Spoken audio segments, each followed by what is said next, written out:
Yeah, I'm pretty good to start there. If you want. Yeah. Okay, welcome to Real Talk Podcast, episode 111. Triple ones. Triple ones! Woohoo! Woo! Hey, you stole my line. Ha! These quarantine podcasts are getting a bit extreme. There's something else. They are something else. There's something else. They are a small glimmer of hope in the darkness, is what they are. I hope for them listening at home as well, but more for me. For me as well. That's I look forward to Mondays now being like, yay, I can do stuff. I can, be productive. Yeah, Sort of. I like that sitting there and talking shit, which is exactly what we do the other 6 days a week. Yeah. We deem productive. Yes. Because it goes on the internet. I mean, Therefore like, productive. our productivity has not necessarily gone down that much, but like... It's limited. It's limited to what It's we limited can purely because we're limited by release stuff. Like, Yeah. there's nothing came out this week. do. Nothing. Well, I mean, Rick and Morty came out this week. Yeah. I've seen it. You haven't. I have not seen it. Right, so They're weird. we'll start on Rick and Morty. Righto. Like season 4. Right? Yeah. No spoilers or anything. Yeah. Right. I just want to point out, for those of you, is it just me, or has Dan Harmon's just stopped caring completely? Is it? I think Dan Harmon not stopped caring as in it's bad, but stopped caring as in he no longer restrains himself. Because there has been some stuff Yeah. over the last 3 episodes that, like, you've got, are you gross? Yuck. And the entirety of episode 4. Yeah. I mean, like... You haven't seen episode 4. No, yet. the last episode I Um, saw was... The orgy one. Yeah. The giant end of the world orgy one. Yeah. Which got weird at every angle. That's so gross. I forgot about that. But like, I feel like it's gotten to the point now where like he's not stopped caring about like what their the characters and Like all the that kind character of stuff. development and all that stuff is still there, and it's all like still pretty good. But he no longer restrains himself. I feel like Dan Harmon has now officially got the mindset of somebody who cannot be cancelled. Yeah, Because they have tried 3 separate occasions to cancel Rick and Morty, Have they and actually? every single time it has been picked up by somebody else. Wow. So it was like, what was it? It was Cartoon Network Did they? for their Adult Swim. Oh, right. Back when they were doing Adult Swim, that was the first 2 seasons. Then they got dropped, and they got picked up by Comedy Central, Yep. and then they got dropped again, and I think picked back up by Comedy Central. Yeah, I think. And then so. they got dropped again, and now they've been picked up by Netflix. And Netflix famously don't say no to people. No, they do not. They do not say no to people. And I think now... Oh, actually, I'll get onto that in a minute because it was actually something that you brought up the other day about Netflix, but I'll talk about that in a second. But, like, yeah, like, when I say, like, Dan Harmon, or when you say Dan Harmon has stopped caring about these characters, I think he stopped caring about their character arcs and where they've gone because I feel like where these characters were supposed to end up, like, for Morty and for Rick and for all that, I think was on like the Citadel, and after that story, Yeah, I think that almost the episode where he gives himself up and gets arrested was almost supposed to be the end. yeah, was supposed to be. Like, the I end. think he believed it was the end, Yeah, and then he was like, I was like, because that was a good end. Like, It Rick was a gave good- himself up for his family. Like the Earth got integrated into galactic society. All that shit. That Yeah. makes sense. The very first episode, they were like, "Oh, we got picked up." yeah. It's like, okay, well, we have to undo Everything we just like did. our ending. So they blew up the Citadel and destroyed the galactic government. Yeah, And you're like, okay, like dope. And then like they did a full like arc and all that shit, and then it ended with like Beth divorcing Jerry. And Yeah. all that shit. And you're like, okay, that checks out. That makes sense. And then like, because they were cancelled, so then he got picked up again, and now he's just like, well, fuck you guys. Here's a bunch of Rick and Morty stories, which works perfectly well. Like, Yeah. it almost works. well, that's the thing. It's like you could almost watch. works better. But like this thing is, it's like you could watch each episode. Like now, I feel you could watch each episode of Rick and Morty, and then each episode is just completely. It has nothing to do with the ramifications of what happened in the last episode. They don't even touch on it anymore. No. Like there's no overarching story anymore. There's no like Beth and Jerry connection. There's no more like Rick and Morty. Like, cause like they just do whatever they want now, and I love it. It just means like they can write whatever story they want and have no repercussions of it. Yeah, 100%. It's great. It's just fun. And like I haven't seen the latest 2 episodes that have just come out, but the last episode I did see was the Planet Tina one. Yeah. And those are 2 stories in one episode, with like Rick and Summer go off on their adventure, and then Morty has his own Morty adventure. has his own adventure, and you see a completely different side of Morty. And the first time I watched it, I thought to myself, "What has Dan Harmon done to Morty? Like he's changed the character. He has changed the character, and that almost sort of comes through in the next episode. Yeah, a little bit. So like the character development is still there. They're just not referencing events. Like I came home yesterday from walking down the street and coming home again because that's where I can only go. And I came home and Tom was sitting on the couch watching Rick and Morty, and he just says, "Have you seen this episode yet?" No. All right. Well, nothing is going to make sense. I walked in, I just saw. I don't even want to explain it because it was just kind of gross. But giant sperm, horses in a castle, and I'm pretty sure the president was there. Oh, so you saw the end of the episode? Yeah. Yeah. Yeah. So no, it gets there, but not in any sort of fluidity whatsoever. It was great. And I want to watch. I just want to get back up to date with Rick and Morty, but there is no more consistency to character arc when it comes to it, because I feel like Dan Harmon has now adopted the mentality. I call it the South Park mentality. Yeah. Where you can do whatever you want, but because it's under parody law, they can't be touched. Yeah. So there's been a few references. In fact, I think there's 4 or 5 movie references in about 2 minutes. Fuck, really? At the end, yeah. Because I went, oh, that's this. Yeah. Oh, that's that. Oh, that's that. I see what you're doing. Yeah.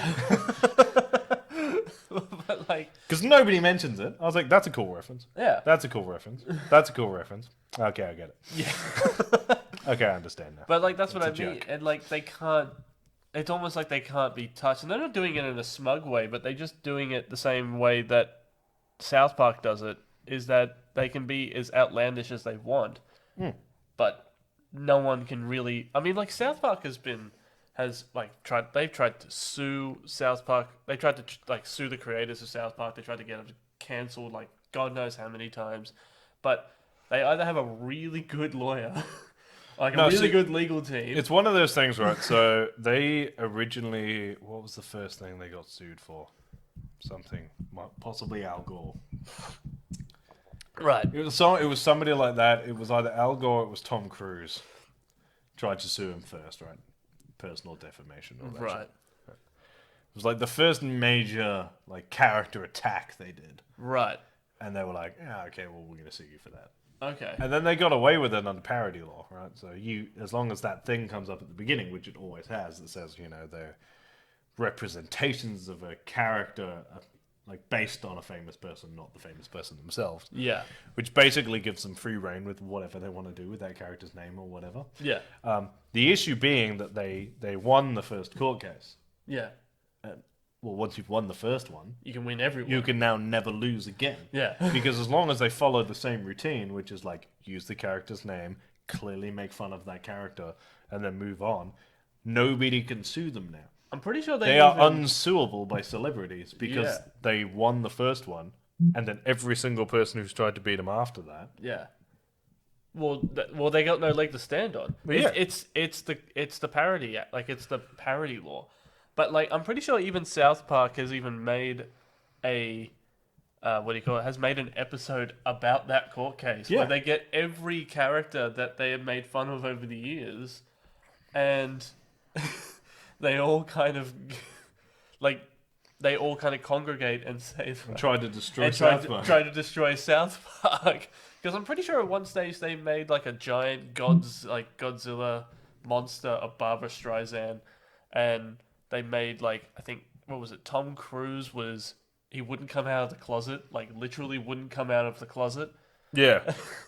And then they did a whole thing about Michael Jackson, and then they did a whole thing about I remember that episode. I remember that Michael Jackson episode and being very scared of Michael Jackson after that. Fair enough. And also not understanding Doesn't his face come off? Yeah, his whole face comes off because like his son like butters or something like that, or I can't remember. Blanket like sees him like putting his face on in the mirror. It's like, come on, Blanket, don't be ignorant. Yeah, that's right. But like I remember watching that as a kid and like not laughing, but actually being terrified of Michael Jackson because That Michael episode Jackson is kind of fucked up. it's kind of fucked up. Like I watch it now and I laugh my ass off because it's just a funny episode. But like as a kid, I remember watching that as a 13-year-old kid and being terrified of Michael Jackson. You would have been a bit old for Michael. Pardon? I probably would have been a bit old for Michael, but you know what? I'm gonna stop that sentence there because. Yeah, you don't want his corpse to sue us. Anyway, moving on. Netflix hired I'm going to say, like, assistant director from Facebook Oculus. Yeah. And have claimed that they're going to start making video games. Don't know what that means. I don't know if that's going to be a streaming service, i.e. like Steam or Stadia and stuff like that, or if they're going to release a console, if there'll be more of those interactive Telltale style stuff that they've put on Netflix. Like you can play Minecraft Dungeons on Netflix. Can you actually? Yeah, because it's a Telltale choose your own adventure game. Oh, cool. It's pretty good. I've seen 20 minutes of it while Amara was playing it. Oh, cool. Looks like don't Telltale for kids. I don't know how Netflix and video games is going to work. The only way I can kind of see it working is if like bringing back the TV show adaptations. We'll bring back TV show adaptations, but also like in old movie stores where they had the video game sections where you could rent video games for a few days. Yeah. It's like you could rent demos of games or rent like just take like a few levels of games before like you. Like they could do deals with PlayStation, with Xbox. Yeah, with, it could be. Microsoft. The thing is, we don't know anything other than they said they were going to move into video games. So, like, they could be making it for somebody else. They could be making it for them. They could release their own console. They could. Could you it could imagine? literally be fucking anything. Like the console is just an M. It could be. Yeah. It could. Cool. It could be another like whatever. Like it could be a console where, exclusively does like Game Pass games. Like that. You know what I mean? Like Xbox, you have Game Pass. It's an option. PlayStation, in America anyway, has like PlayStation Now, and there's like PS Plus and stuff. Like we can't be that far off a console being exclusively subscription based anyway. That would be cool. Like the console itself will be cheaper. Yeah. Or even if they roll it out like a fetch box or something like that, you get a plan with like a thing. You pay $60 a month, you get 5 free games to play. Yeah. And as long as you keep paying your subscription, you get. And I feel like something like this could probably bring us back into the good old days of when you would buy magazines. I don't know if any of our watchers or any of our viewers or listeners have ever bought game magazines. Game Informer. Like Game Informer or the PlayStation magazine and all that kind of stuff. But like the early days, you would get a demo that usually had 4 or 5 games on it, and 9 times out of 10, like I would end up buying. I'm pretty sure I bought. I've got it down there somewhere. Prototype, the first Prototype game. Yeah. And I remember looking at like the stills in the magazine because I saw it on the front cover of like this giant like claw hand. And then I read about the story of Prototype. I saw like the stills of it. It looked amazing. And then there was a demo of the game that came with the magazine. I might renew my subscription to Game Informer actually. And like it was delivered to the house every day. Delivered, yeah. I mean, like it's cool. Every month. Like, but I probably would not have picked up the Prototype franchise had I not read about it, had I not played the demo, had I not seen it. So it's a good way to get people informed about this stuff, because video games is very much like you hear about it once on the internet and then you kind of make up your mind from there, and everybody has an opinion about it. Everybody has an opinion about a certain game, so I feel like for most people, whether or not a game gets bought depends on the first review you read of it. And 9 times out of 10 it's on Twitter, so it's bad. Yeah, it's on Twitter, or it's from IGN or something like that, or it's from somebody who, is paid to give it a good review. If that is their Fucking IGN. But like, if that is their job to do, so they will I just want to I just want to put out there, just in case they are watching. I don't know if they do that. IGN.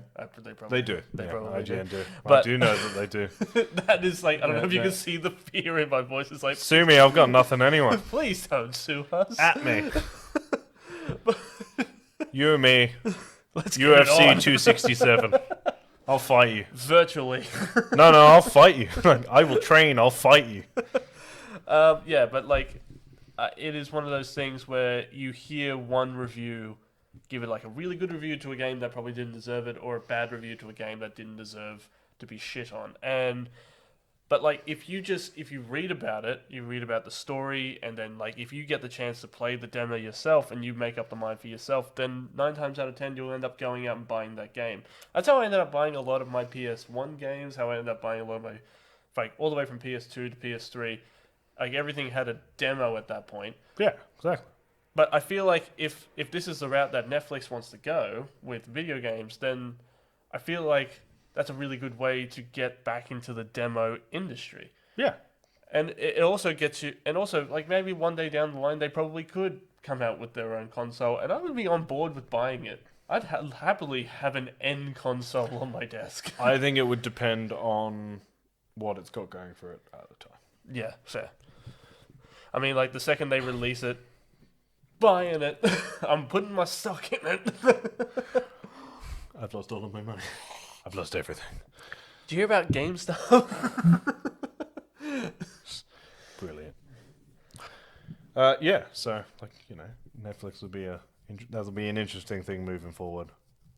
That's fine. If they've hired the Oculus guy, I assume VR is involved somewhere. I would say that, you know, moving into VR interactive movie game type things is probably a good move for Netflix. Because it's currently, other than the fact that it was the first major streaming service, got nothing going for it. Mm. So it needs to move into the realm of other, like, avenues and stuff. So. Netflix kind of does have like that. They are very good at adapting to their environment. I mean, they they always have, because they started off as a DVD rental service. Yeah, they sent you subscribed and they sent you movies, and then like that became like, obviously downloading shit became a thing, and DVDs were sort of on their way out, so they adapted. They made a streaming service, like one of the first major ones, and like they got that, they got people to sign up, and like they got a cut of whatever their subscription was, and you know, then Netflix could show hundreds and hundreds and hundreds and hundreds and hundreds of movies. Yeah, and then like it moved in, and everyone started doing a streaming service where like they could also, you know, you could also stream other people's movies and TV shows and shit. So they started making their own stuff, and then, like now everyone's making their own like streaming service exclusives. And what's the next step? Because the chances are it'll come from Netflix. Yeah, or Disney. Yeah, most likely Disney. But like, it just reminds. I hope that they don't just say yes to anything though, because they do now, because they have a very welcome to Netflix. You've been greenlit. Yeah, pretty much. And like that was the first thing I thought about when they said we're venturing into video game territory, and like I thought to myself, are you just saying yes to this, or are you adapting? Because like. And also we had a bit of a conversation about like, are they going to be developing these games? And that goes back to the conversation we just had. But I don't know. It is interesting to see what they will do. It's just an interesting call, and I'd like to see what happens with them moving forward. Yeah. I guess time will tell. Yeah, time will tell. Really nothing more to say than we'll see. Yeah, pretty much we'll see. But also, like, I think they do need to up their game, or at least get new movies, because the movies they got get better horror movies. The thing is, right, they release 10 movies every 6 months or something fucking stupid. Right? Yeah. One of which is good. And usually it's the one that gets ignored. Yeah. Because it's like everyone watches the 9 ones, they're like, these ones will be good, and then there's this other one we greenlit, and you're like, cool. The one you weren't like focusing on was the better one. Yeah. Which leads me to believe that you should keep your fucking nose out. It's the Warner Brothers problem. Yeah, it is. It's starting to be like every massive like developer of movies and stuff, like the production companies and shit, are so terrified that the movies they've given money to are not going to make the money back, that they stick their nose in, over-involve themselves, fuck the movie, and then don't make money. They are the orchestrators of their own disasters. Yeah. Because, like, Warner Brothers has done infinitely better since they kept their fucking nose out. Yeah. And you're just like, just stay out of it. Yeah. Like, they've had apparently next to no influence on the Suicide Squad, and they've had next to no influence on the Flash. But the Suicide Squad looks like the best one they've done ever. The new one, new Suicide Squad. Suicide. Admittedly, it's not out yet, so there's like time will tell. But like from what I've seen, it already looks better than the others, and that's even if you just compare trailers. Like the tone is there. It's like serious but not too serious. It's got a good amount of comedy in it. It looks like a good amount of action. It looks like the characters are well rounded. It looks like the best one ever. It does. It looks pretty good. You know, if I hope it succeeds. One, because I really, really want a good Suicide Squad movie. I do too. Like the first one. I want a great Suicide Squad movie. Yeah. And if they're back-to-back successful on keeping their noses out, they won't butt it in again. Yeah. You hope. You hope. But like big studios do have a very bad habit of, I think when you're investing a lot of money into a specific thing that you don't know that much about, because 9 times out of 10 these executives don't know the story, they don't know they don't know the characters that they're investing into. So like, I understand if they want to, if they want to like be on set, they want to talk to like directors, the writers, all that kind of stuff. But like, if you don't know anything about the source material, don't add anything. Stay out of their way. These people are here to make sure that you make your money back.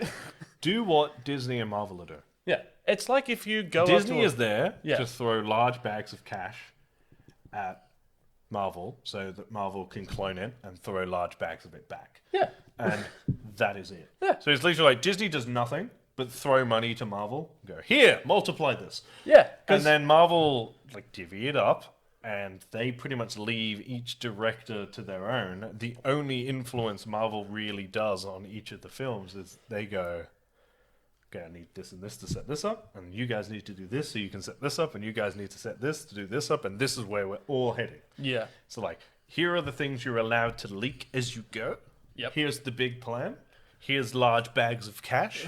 Fuck off. I just pictured the Marvel execs just handing out literal bags. Like bag with a dollar sign with a dollar sign on it. That's yours. That's yours, Shang-Chi. You get a small one. What's that? You got Abomination in it. Oh, sorry, here's your Sorry, other bag. here's a massive... But like... Eternals, you may have $500,000. We've got Game of Thrones characters in it. Here's $2 billion. Go. There's literally, it's starting to be like that. It's just like, what's your idea? I want to do Moon Knight. Here's $40,000. Make a TV show. What are you doing? Pitch me something. Doctor Strange 2, $1 billion. Go, make a movie. Make it cool. Here, have $4 billion. Make sure there's 3 Spider-Man in it. Can we get here's $3 million. I can probably get Toby. Here's $4 million. Yeah, exactly. It's starting to be like that. And there's one guy in the background like, I can make Loki the TV show. I don't believe you, but here's $1 million. And it's just gone. He's just come back and he's like, here's $250 million. Huh. All right, well, you keep half, make another one, and we'll go this way with our large bit. Disney! I can make Loki. Sure you can, buddy. Here's some money. Season 2? No problem. Kevin Feige's like, hey, that's her amount. I think that's a pretty good assumption of like how people were reacting when Loki got a TV show. Because how would you make a TV show about Loki, and now we know it's amazing? Apparently really good. apparently like that. It's like the amount of people who are like, I don't know if there's room in the MCU for Moon Knight. Trust me, guys. There'll be room. There's room in the MCU for Moon Knight. Please, don't take this from Jared. There's room. Okay. We'll make room. I will kill Brie Larson if it makes room. Jeez. Might do it anyway. Just for a giggle. Just, oh God. I'll bring her back. With necromancy. That's a real thing, right? Yeah, D&D. A D&D B&B. A Dungeons and Dragons and Beds and Breakfast. Alright, I think we might call it there. We've started to ramble. We have started to ramble. Alright, guys. Well, I hope you enjoyed this episode of the Real Talk Podcast. If you would like to follow me on Instagram, I'm at Real Talk Rice. I am on Twitter at Review by Lurch. And if you want to follow me on Instagram and Twitter, I am at Jared_Kidfo1. Alright, we are on Twitter at Real_Pop. We are on Instagram and Facebook at Real Talk_Pop Culture Discussions. We are on Twitch at twitch.tv/Real Talk Plays. And as always, guys, keep it real. And stay sexy. Bye. Bye.